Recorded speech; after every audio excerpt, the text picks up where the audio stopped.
ላይፍ ትሪ የምትባሏለች አይደለች የህይወት ዛፍ የምትባለው እሷ ራሱ ያለች እኛ ጋር ጣና አካባቢ። ስለዚህ ሙሴን ራሱ በየምድር ጎንደር ላይ በግ ጠባቂ ነበር። እንግዲህ ተመልከቱ፣ ህዝበ እስራኤልን ከፈርዖን አገዛዝ ነፃ ያወጣው ቀይ ባህርን በበትሩ ከፍሎ አሻገራቸው የተባለው ሊቀ ነቢያት ሙሴ ኢትዮጵያዊ ነበር።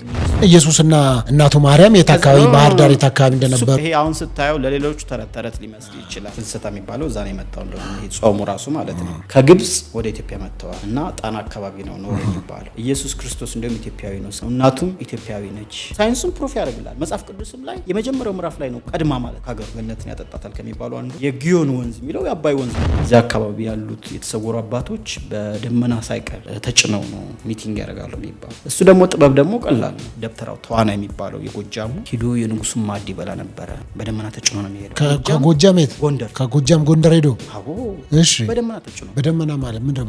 ደመና ማለት ደመና በቃ ይሄ ደመናው ላይ ይሄዳል። ልክ እንደ ፕሌን በደመና ተጭኖ። እሺ፣ እና በክላውድ ማለት ነው ይሄ ደብተራው። እሺ፣ ከዛ ማን እንደሚበላ ታውቃለህ? የንጉሱ ማዕድ ነው የሚበላው። ንጉሱ ከሳ ይላል። የሚበላው አጥቶ ጨምሩልኝ እንዳይል በጩ ነገር ተሰጥቶታል። የሚበላበት ደግሞ ይሄው ነው። ግብጽ ራሱ የኢትዮጵያ ኮሎኒ እንደሆነች አታውቅም እንዴ? አታውቅም? ግብጽ ኢጂፕት የምትባለው ፒራሚዶችን የሰሩት ኢትዮጵያውያን ናቸው። አስረግጬ ነው።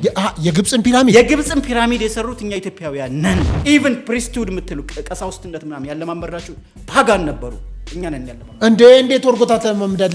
የኢትዮጵያ ኦርቶዶክስ ቤተክርስቲያን ጳጳሳት ካህናት ከዛ ነበር እንዴ? እሱ በስህተት ነው። አብዛኞቹ የሚመጡት እንደው ሙስሊሞች ናቸው። ለምሳሌ አቡነ ሰላማ የሚባለው መጣ።